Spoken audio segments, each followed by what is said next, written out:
All right, this is Algebra 3, Lesson 45 and 46. If you're there on page 319, you're going to see conditional permutations, two-variable analysis using a graphing calculator. So anything using a graphing calculator is a lesson I'm going to like because it's going to take some of the work off the pencil and paper and put it right there.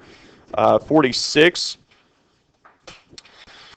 is complex roots. So when we're talking about complex numbers, we're talking about an equation in the form of a plus bi, where I is an imaginary number or the square root of -1.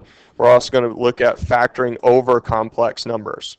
Okay, we're going to look at a couple of tricks that are going to make that a little bit easier, tricks that I learned from Miss Brandstetter, which is why you don't give her crap whenever she's your sub, because she knows more than you, so shut up and listen. Covered that? Great. All right. So we're going to pick up here with lesson 45, conditional permutations.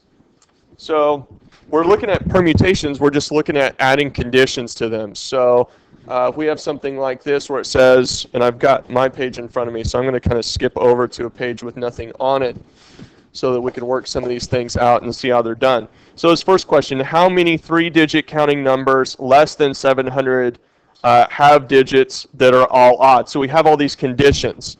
So we want to start off with three-digit counting number. So that's giving me something like this, right?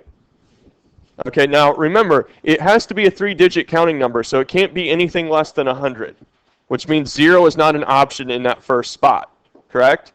So usually the easiest thing to do is to look at it this one thing at a time and look at every number that will possibly fit. How many three-digit counting numbers that are less than 700? Okay, is it equal to 700? Which means 7 is not an option, right? I can't have 7 in that hundredth position. All right, have digits that are all odd. So what are my options for that hundredths digit? 1, 3, 5. That's it. Okay, so what I'm putting up here is 3. There's 3 possibilities that go there. Okay. Now, I don't have those same constraints for the tens or the ones position, right? I can go 1, 3, 5, 7, and 9, correct? Now remember, 0, although it's not even or odd, is not positive or negative, it is still an even number, okay? Because 10 is an even number. So what do we have here? We have 5 options, correct? And we're going to get those same 5 options in my ones digit position, right? 1, 3, 5, 7, and 9. So in the end, I'm taking 3 times 5 times 5, or 25 times 3, which is 75. Okay, so do we understand a question like that? There's not necessarily a formulaic way. There's not necessarily something that you're plugging in your calculator to get that. You just have to analyze what you're looking at and narrow it down and make sure that you're fitting all of the rules or the conditions that are part of the question. Okay? All right, number 2. Okay? Number 2 says 4 math books and 6 literature books are on a shelf. How many ways can they be arranged if the math books are kept together and the lit books are kept together? So you're looking at something like this. Let's see, how many math books do we have? 4. So 1, 2, 3, 4. And they could be numbered 1, 2, 3, and 4. And these are math. Okay, now they have to be kept together, but they can be arranged in any order, right? It could be 4, 3, 2, 1, 2, 3, 1, 4, anything along those lines, correct? Okay, and then I have 6 lit books, correct? Okay, now I'm going to put these down here just so that you don't get kind of lost in this. Okay, and they're numbered 1, 2, 3, 4, 5, and 6. Now, they're all going to be on one shelf together, correct? You know, you look at a bookshelf, it's going to look something like this. Okay? All right. So, we have 4 math books, 6 lit books. Now, I have 2 possibilities. Now, they all have to be kept together in their sections, but does it say which group of books goes first? No, it doesn't say math is on the shelf first and then language, right? So I'm going to, in the end, have 2 possibilities, right? One, where math is first and then lit, and one where lit is first and then math. Does this make sense? Okay? So, but I do have 10 books, correct? Okay? So 1, 2, 3, 4, 5, 6, 7, 8, 9, 10. Okay? Now, what we are going to do is we are going to, for this first time, we're going to put math books first. Okay? So that's going to be 4 times 3 times 2 times 1. Okay? Or 4 factorial. Okay? And then on this other, it's going to be 6 times 5 times 4 times 3 times 2 times 1. Do we understand why it's 4 factorial times 6 factorial?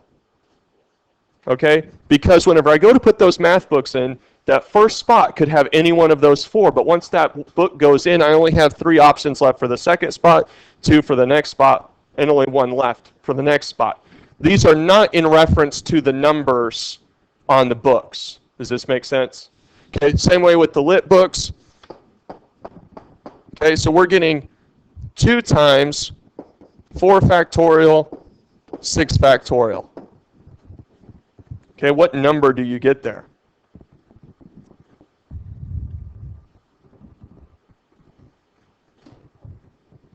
It's going to be a large number. 2 times 4 factorial times 6 factorial.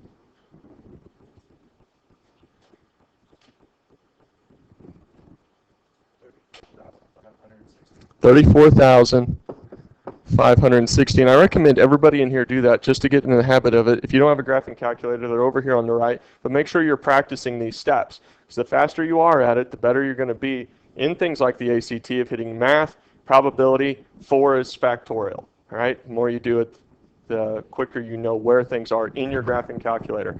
Did everybody get 34,560? Great.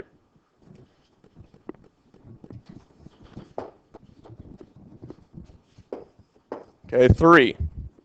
It says, how many ways can the letters A, B, C, D, and E be arranged in a row of 4 at a time if neither E nor C can be second and B must be third? Repetition is permitted. That repetition is permitted is an important part. So you guys are looking at this question. We've done 2 of them, or rather I've done 2 of them. What are you going to start with to work this out?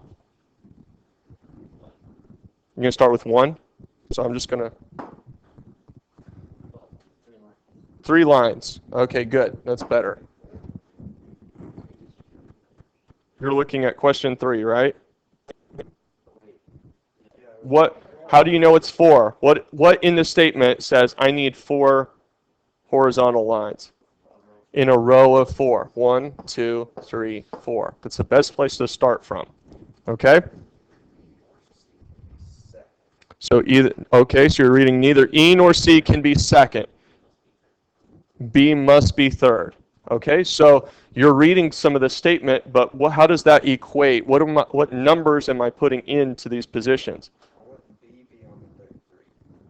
So you're just going, right? So we're going to put B down below, but what number are we going to put above?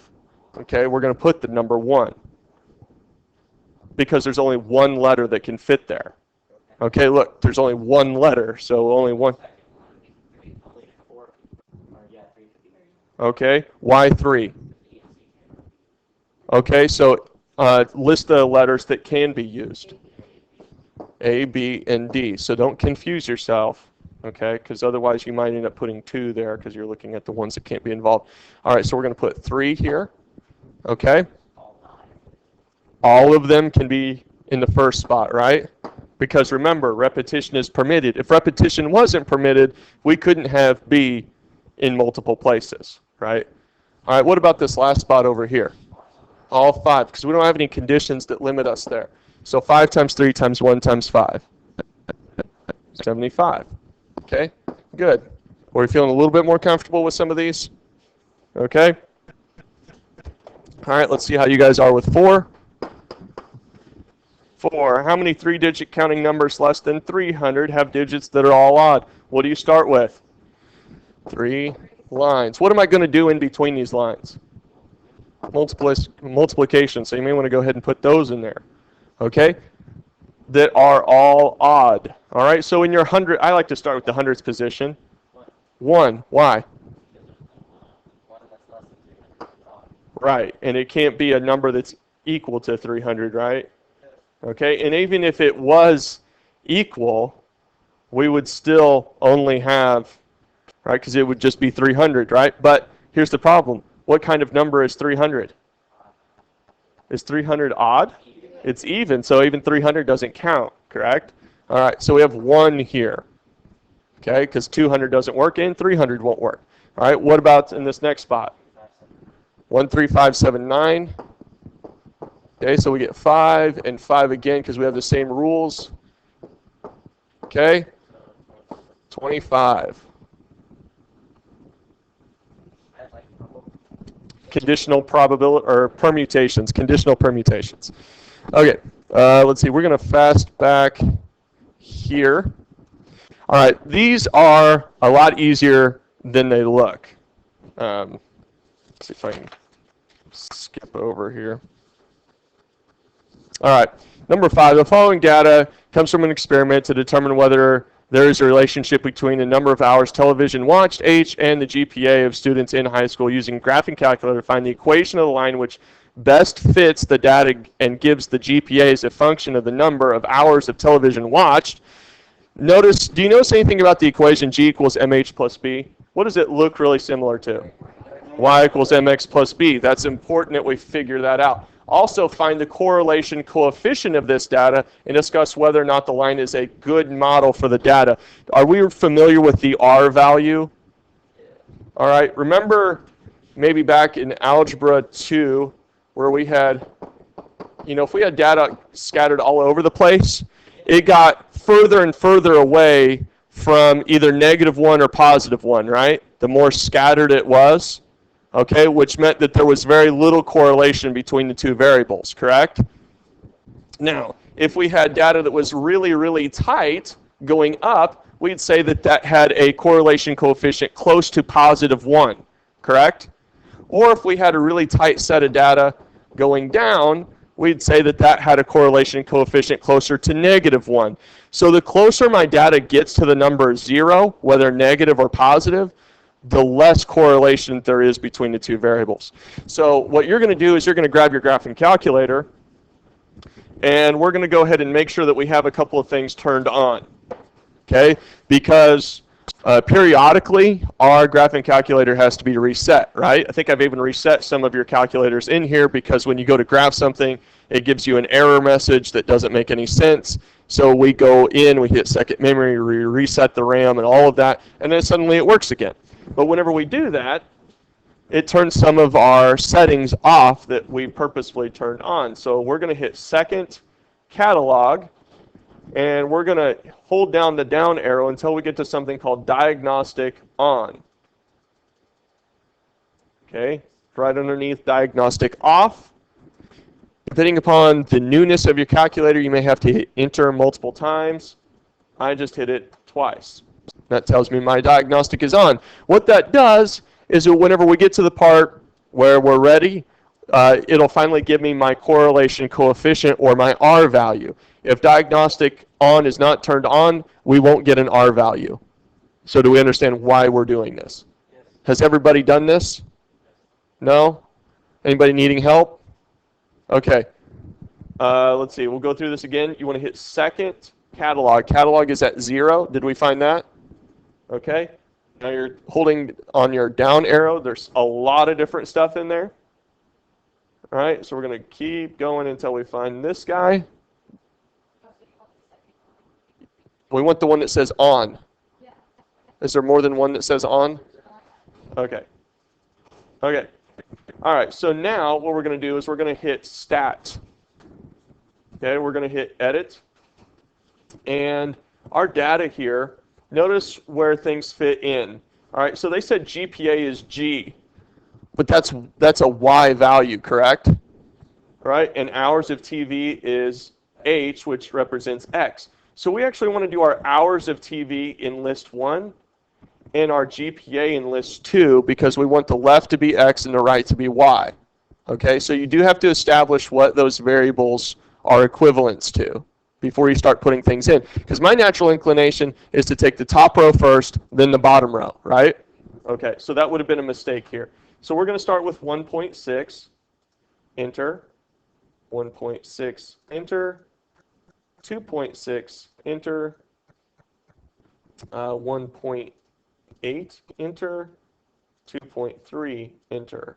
And then we're going to hit to the right and get our top. So 3.8, 3.7, 2.3, 3.4, and 2.6. Now, if stuff doesn't look like it should, it's probably because we've hit something wrong or typed in a wrong number. But what we're going to do now is we're going to hit stat again. We're going to go over to calc, okay? And if I'm not wrong here, what we want is linear regression AX plus B, okay? Because we want Y equals MX plus B. They're using A instead of M, but everything else is correct. Hit enter and hit enter again. So notice that they're telling you that my M, or my slope, is negative 1.5. My B, or y-intercept, is 6.1. And my R value is negative 0.99. Okay? So what I would see, or what I would write, okay, is, now they want this in the form of G equals. Okay? So we're going to write G equals, what was it, negative 1.5? Negative 1.5 H minus, what was it, 6? Minus 6.1 with an R value of negative 0.99. Okay? I don't know that I can say off the top of my head. Okay, so this should all be right. Is this a line? Let's see. State whether or not the line is a good model for the data. Basically, what they're asking is, based upon the R value, is it a strong representation? Are the variables closely related to each other? Do they have a strong impact on one another? Where did I get the negative 0.99? That's your R value. Yours didn't do it, so your diagnostic must not be on. Or you need to scroll down. It's not there. Did you turn your diagnostic on? Okay, hit second memory. Second catalog. No, that's okay. Second catalog. Scroll down until we get to diagnostic on.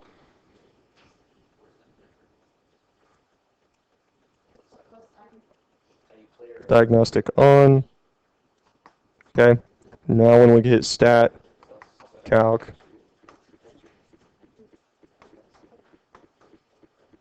Okay, there's your R value. Okay? All right, so we would say yes, this data is a good model, okay? Or the line is a good model for the data, because there's a really close correlation between our variables. There's a very close connection between the number of hours you watch TV and what happens to your GPA. And what you're seeing on that chart is the more I watch TV, the lower my GPA gets. Okay, this one thing increases, the other thing decreases. All right. Do we need to do 6, or do you guys get the concept behind this? Do you want to do 6? No. Okay. Let me just, I think at this point, maybe explain to you or just tell you what the answer is. What did I do with my paper? Your answer for 6 should be C. C. Did you guys get something really close to that number when you plugged it in your calculator? Yeah. Okay, great. Okay. Let's see. Actually, I almost forgot. We have now what we're getting into in 7 is lesson 46. Okay. This is where we're dealing with complex roots, so you want to pay attention here. All right. It says write the quadratic equation with a lead coefficient of 1 whose roots are 1 plus 3i and 1 minus 3i. this is really similar to, let's say they said we want to write the quadratic equation of a lead coefficient whose roots are, let's say, like 3 and 4. Well, if you were doing that, you would get something like x equals 3, x equals 4. You would subtract 3, subtract 4, you'd get x minus 3 times x minus 4, and you would FOIL those things out until you got the quadratic.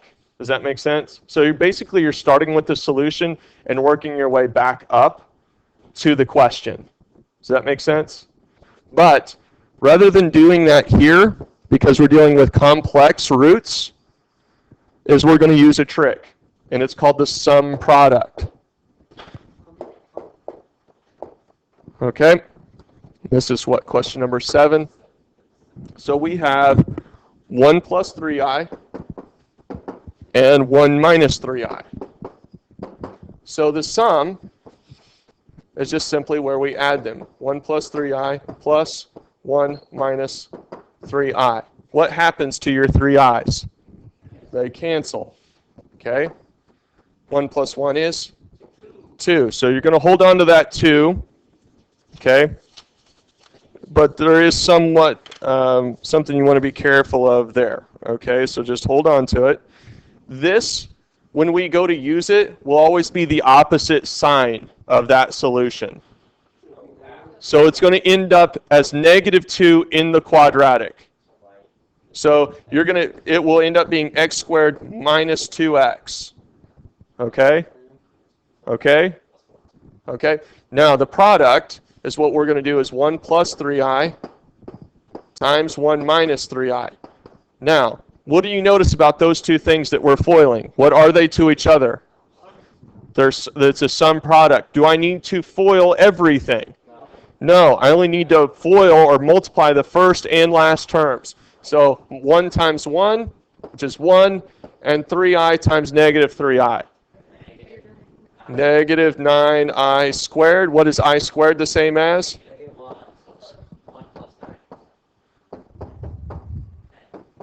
Okay, so plus 10.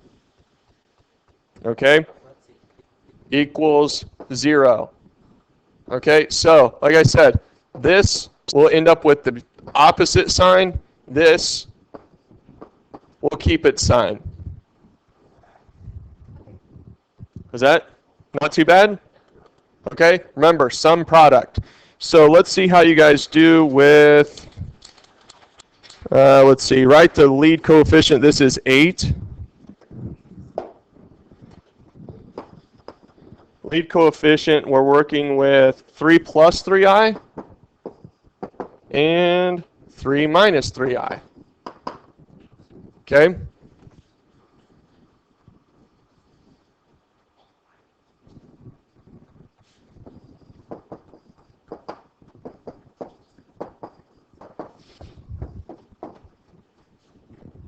What do you get? What do you get for the sum? 6. What am I going to put down here? Negative 6x. So then 3 plus 3i times 3 minus 3i. All right, still also the same. So I'm getting 9 plus 9. Okay, because you're getting 3 times, you're getting that negative 9i squared, which plus 10. It'd be 9 plus 10. Oh. Because we're adding 1 from the first. Wait, no, it is 9. This is just 9. Because it's the same thing from the last question. You're getting 3. 3 times negative 3 is negative 9. I times I is I squared. Right? So it's coming out as positive 9, which is giving you 18. So plus 18 equals 0.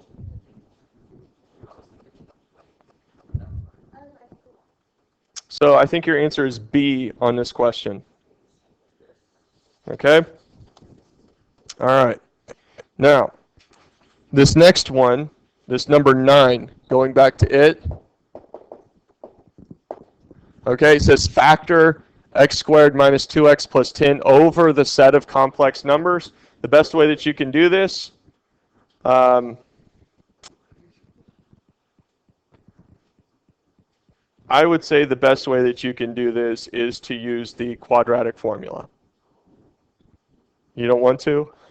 It's really not that bad. All right, so we'll just leave it here, okay? So we're just going to work it out from here. We got A, B, and C, right? Your formula is negative B, right? So if this is negative 2, then what am I plugging into the equation? 2. 2 plus or minus Radical. square root of, okay, B squared. So what am I doing for B squared? Negative 2 squared. Okay? Minus 4AC. 4 times 1. times 10 all over 2. 2 times 1. Okay, so simplify as we go here. 2 plus or minus. We have 4 minus 40. Negative 36. Square root of negative 36 over 2. We can simplify this. So 2 plus or minus 6i divided by 2. Divide by 2. What's 2 divided by 2? 1 plus or minus. Did I hear 0? 1 plus or minus 3i. Now we're not done. Okay? Because what we're saying, remember, these are going to be a sum difference when we factor through, right? So it's x minus 1 plus 3i times x, let's see, or I'm sorry, it's all still minus in here. These first signs are still minus, and the reason why is because what's in front of that 1? A plus. Okay? 1, and because we use plus here, we're going to use minus over here. The full answer is this. Do we understand that? Okay? Because it wants it over the complex number, so it wants the factors.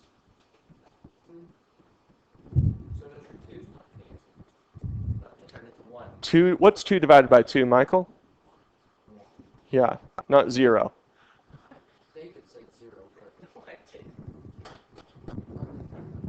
Does it make sense? Okay. All right. So do we understand this? Can I erase this? Okay. Can I erase it? And with the remaining 10 minutes, I'm going to hit pause on the video while you guys work out number 10.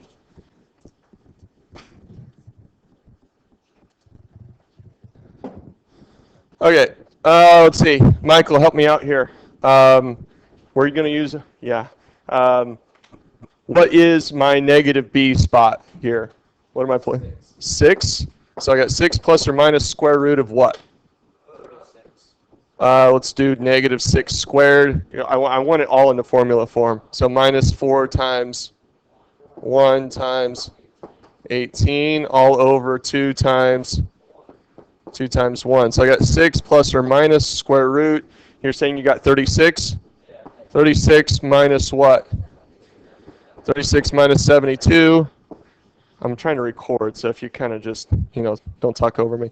6 plus or minus what? Radical what, Michael? Negative 36 over 2. Okay, what does radical negative 36 simplify to? Michael? 6 plus or minus 6i divided by 2. What did that simplify to? 3. The 6i divides also. You're dividing everything by 2. Okay? All right, so we got 3 plus or minus 3i, but we need to go ahead and put that in this. So I'm getting x what? No, because this is a plus right here in front of this 3. So remember, if my answer, let's say if x was 3, remember that if I wanted to move that over, it was going to be x minus 3. Okay? No, we have to split them up into separate factors. So we're going to do the plus this time. Okay, and now we're going to do x what? No, remember this is still plus out here. So it's still going to be negative 3 minus 3i. Okay, that's fine. But these are mistakes that people make on the test, and so we can laugh about it here and learn from it so that we don't, because we're not going to laugh on test day, right? Maybe if we're in a good humor about it. Okay. So hopefully we understand how we're getting back to this. Okay. What's that? So if your answer is plus or minus, then one of these has to be plus and one of these has to be minus. But if this 3 in front is positive, it's going to be minus in front of both. If it was negative, it would be positive in front of both. Oh, it's positive versus negative. What?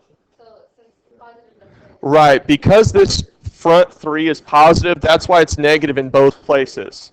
Okay. I didn't know that, so I thought you just Now you know. Yeah, because if it came out, if this was for some reason negative 3 plus or minus 3i, then both of these would have been plus. Okay? Make sense? Okay, cool. All right, that's as much as I have to teach you. I'm going to stop.